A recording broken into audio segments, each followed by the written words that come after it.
하나님의 말씀 마태복음 18장 15절에서 20절의 말씀입니다.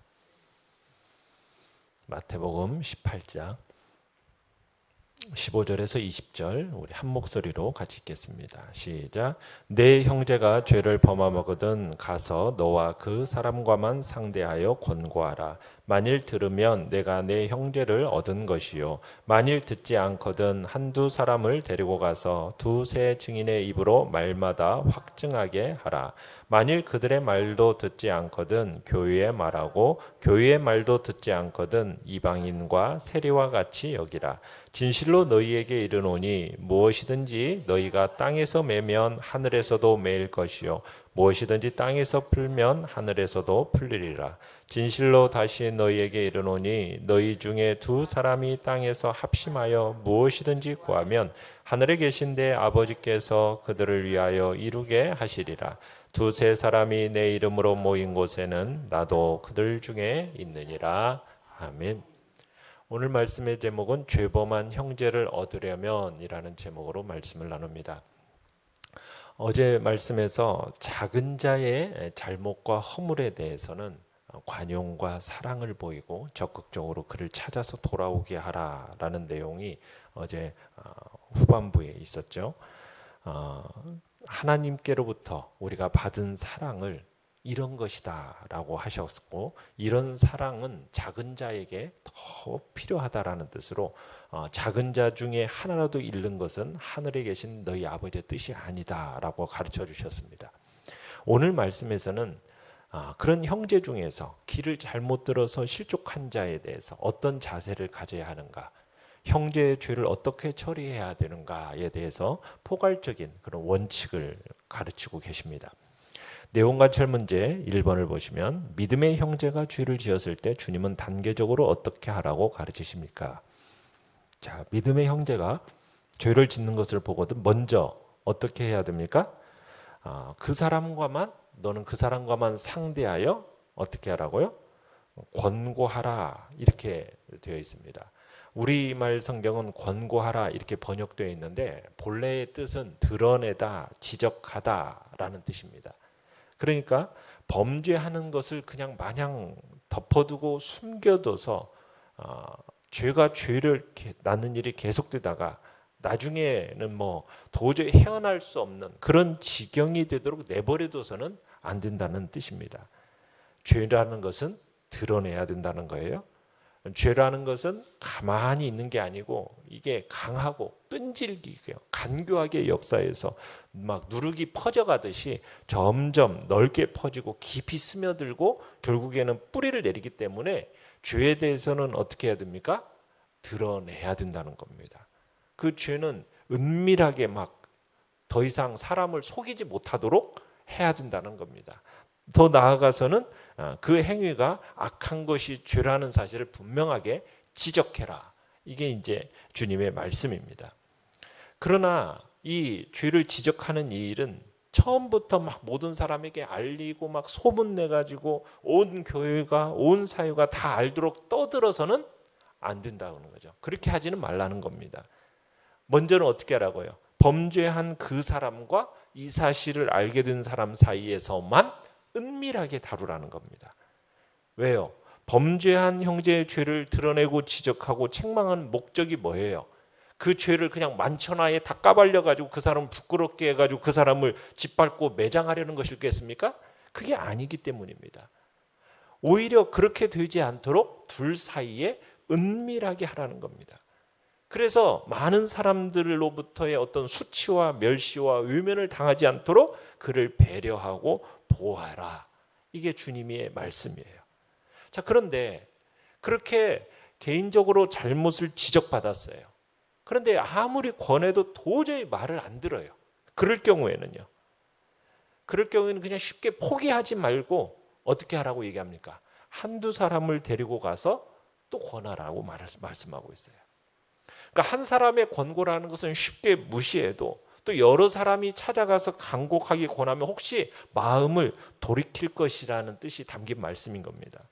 여기서 16절에서 한두 사람을 데리고 라는 것은 결국 두세 사람이 찾아가라는 말씀입니다. 이건 모세 율법에서 법적인 증언의 유효성을 보장하는 증인의 수가 두세 사람이거든요. 그래서 함께 간 그 두세 사람으로 하여금 일일이 확증하게 하라는 거예요. 그러니까 사건의 모든 내용에 대해서 두세 증인의 증언을 확보하라는 뜻입니다. 그러니까 범죄한 자가 그의 잘못을 드러내는 어떤 지적하는 권고를 듣고 회개하는 경우에는 용서해서 책임을 묻지 않는 반면에, 그렇지 않을 경우 계속 죄를 고집하고 부인하는 경우에는 더 많은 사람을 보내어서 권고하게 함으로써 회개하고 돌이키게 하려는 거예요. 그와 함께 동시에 뭐예요? 여러 사람으로 하여금 범죄 사실을 확인하게 하려는 그 목적이 있는 겁니다. 자, 이처럼 여러 사람을 보내서 권면했어요. 또 일일이 증참케 했습니다. 증거를 확보했어요. 그런데도 여전히 듣지 않는 경우, 그럴 때는 17절에서 어떻게 하라고 얘기하고 있어요? 교회에 알리라고 말씀합니다. 모든 교인들이 지켜보는 가운데 공개적으로 그의 범죄를 드러내서 증인들로 하여금 확증하게 하고, 이어서 교회가 공적으로 엄중하게 그의 죄를 지적하고 책망하라는 거예요. 종례로 돌이키지 않는다. 그러면 어떻게 하라고까지 얘기하고 있습니까? 이방인과 세리같이 여기라고 말씀하고 있습니다. 무슨 말입니까? 불신자같이 여기라는 말씀입니다. 범죄하고서도 죄를 시인하고 회개하기를 끝까지 거부하는 이런 사람의 경우에는 그의 믿음을 인정하기 어렵다라는 뜻입니다.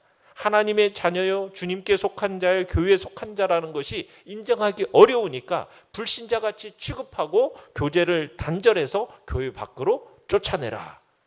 이게 이제 출교라고 부르죠. 지금 이렇게까지 이제 죄의 부분에 대해서 이런 단계적인 부분을 이제 설명하고 계십니다. 자, 내용 관찰 문제 2번 보시면, 죄지은 형제에게 회개하도록 권고하는 목적은 무엇입니까?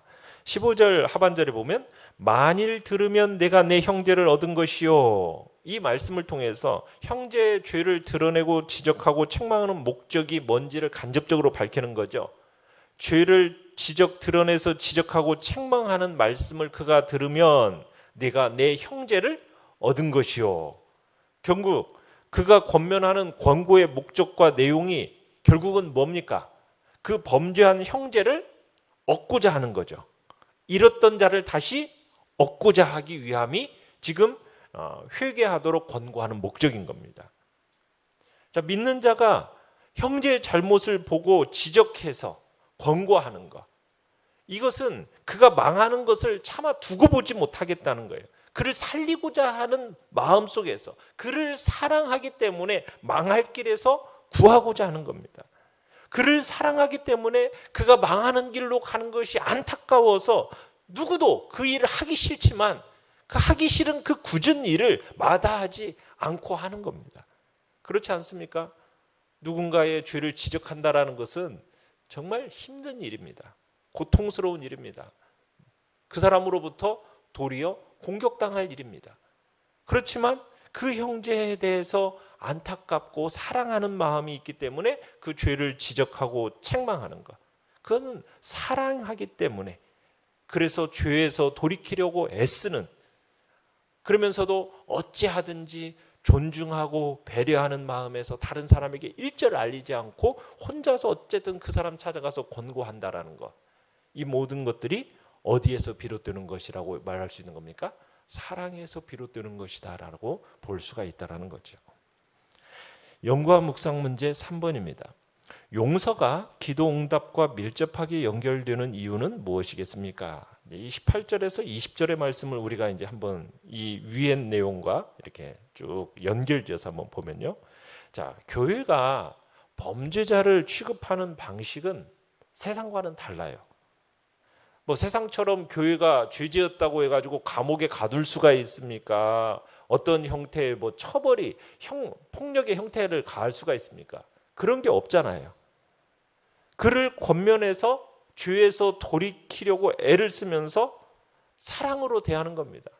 그렇지만 끝까지 죄를 회개하지 않고 고집하는 자에 대해서는 할 수 있는 최후의 수단은 뭐밖에 없어요? 그냥 교회에서 내보내는 것밖에 없어요. 그냥 모든 교회와의 관계, 교제를 끊어버리고 그냥 세상 사람처럼 불신자처럼 대하는 것밖에 없습니다. 그러니까 교회의 징계라는 것은 어떻게 보면 참 싱거운 것이라고 생각할 수가 있는 거예요. 누가 무서워하겠어요? 요즘 같은 때는 뭐 교회가 여기밖에 없어? 다른 교회 가면 되지? 너무나도 어떻게 보면은 너무나도 쉬운 거예요. 그런데 예수님께서는 지금 교회의 이런 징계가 그저 교회에서 내보내서 관계를 끊어버리고 불신자처럼 대하는 이 처벌이 극히 심각하고 엄중하다라는 말씀을 지금 18절에서 하고 있는 겁니다. 그러니까 교회 또는 믿는 자가 이 땅에서 행하는 이 일이 그냥 땅의 일로만 그치는 게 아니라는 거예요. 뭐라고 얘기하고 있습니까? 땅에서 매면은 어디에서도 하늘에서도 매이는 것이고 땅에서 풀려야 하늘에서도 풀리는 거다. 그러니까 땅의 일로만 그치는 것이 아니라 하늘에서도 이 땅에서의 교회의 결정이 그대로 하늘에서도 유효하다라는 의미로 지금 말씀하고 계시는 거예요. 그래서 19절에 보면 너희 중의 두 사람이 땅에서 합심하여 무엇이든지 구하면 하늘에 계신 내 아버지께서 그들을 위하여 이루게 하시리라. 이 말씀이 무슨 의미입니까? 너희 중 몇 사람이 어떤 일에 대해서 하나님의 판단을 구하면서 그 뜻을 모아 결정을 할 경우에 하늘에 계신 나의 아버지로부터 그 일이 이루어지게 될 거다. 지금 이런 의미를 가지고 있는 겁니다. 그러니까는 교회 안에서 이루어지는 그 사람의 결정과 시행으로 그냥 그치는 게 아니라는 거예요.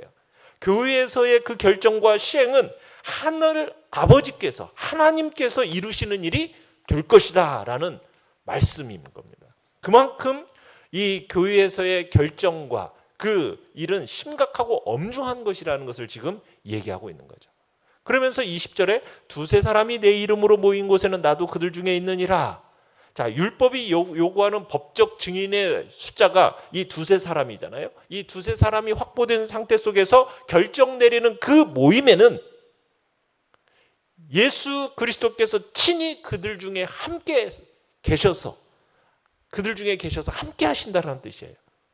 그러니까 주님께서 친히 그곳에 임재하셔서 그 결정에 개입하시는 것이라는 거예요. 이렇게 함으로써 사람의 결정을 넘어서서 이게 누구의 결정이라는 겁니까? 주님의 결정이 된다는 거예요.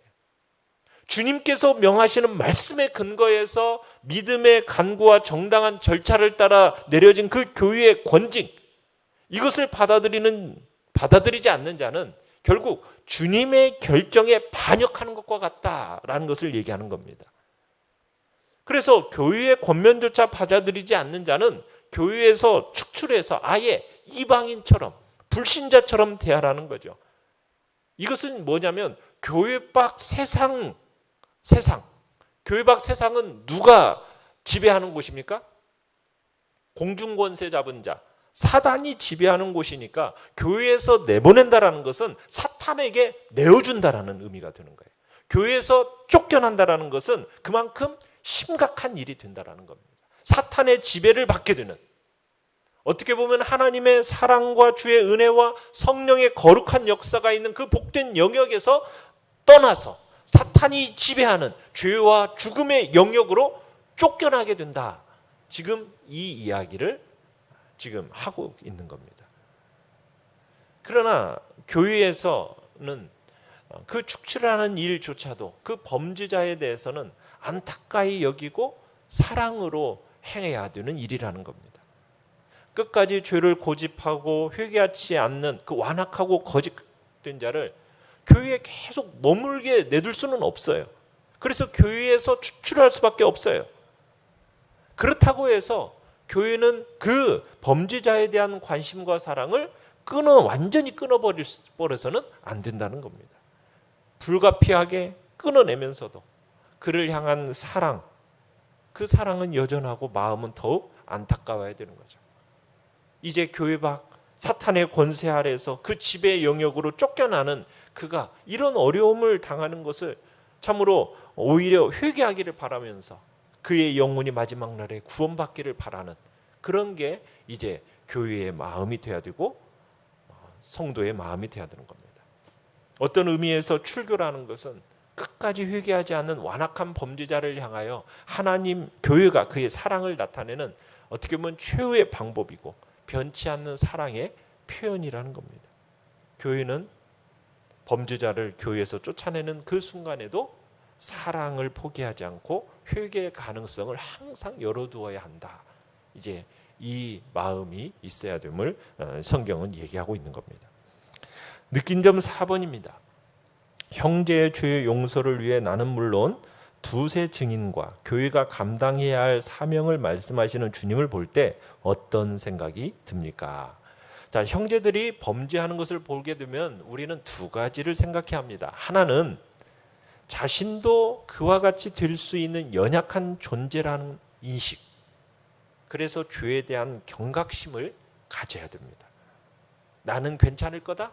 이런 자만은 절대 금물입니다. 그건 바로 마귀의 음성입니다. 모든 사람은 언제든지 죄에 빠질 가능성을 가지고 있습니다. 또 하나는 형제의 범죄가 나 자신과 무관하지 않다는 점을 생각해야 됩니다. 우리는 그래서 책임의식을 느껴야 되는 것이고 그를 권고해서 돌이키게 해야 되는 겁니다. 왜? 그는 우리의 형제이고 또 운명을 같이 하는 교회 공동체의 일원이기 때문입니다. 그냥 결코 비난만 하거나 외면해서는 안 된다는 거죠. 주님께서는 우리가 그들을 위해서 나서야 한다라고 말씀하십니다. 원수를 위해서도 복음 전하는 것이 하나님 뜻일진데 범죄한 형제에 대해서는 더욱더 말할 것이 없지 않겠느냐. 이게 이제 우리 주님께서 범죄한 자에 대한 우리의 자세가 됨을 말씀하고 계시는 겁니다. 결단과 적용 5번입니다. 바른 신앙으로 회복되어 그리스도인답게 살아가기 위해 용서의 복음이 필요한 형제는 누구이며 그를 위해 내가 해야 할 일은 무엇입니까? 죄를 지적받는 당사자가 바로 나라면 어떤 태도를 보여야 하겠습니까? 주님 앞에서 결단하고 적용하시기 바랍니다. 오늘의 기도 같이 읽겠습니다. 시작. 죄를 지적받을 때 겸손히 인정하며 회개하게 하시고 죄지은 형제를 위해 기도하게 하소서. 아멘. 말씀을 생각하면서 기도하시고요. 연약한 우리의 지체들을 위해서 기도해 주시기 바랍니다. 코로나 사태가 또 심각해져가는 이 시대 속에서 하나님의 은혜가 또 백신의 수급을 놓고 기도해 주시고 수요 예배를 놓고 기도해 주시며 이번 주에 또 10% 이렇게 오게 되는데 성도들이 또 자원함으로 대면하며 주님 앞에 예배드리는 복된 날이 은혜 중에 잘 진행될 수 있도록 기도해 주시기 바랍니다. 주여, 우리 세 번 부르짖며 나아갑니다.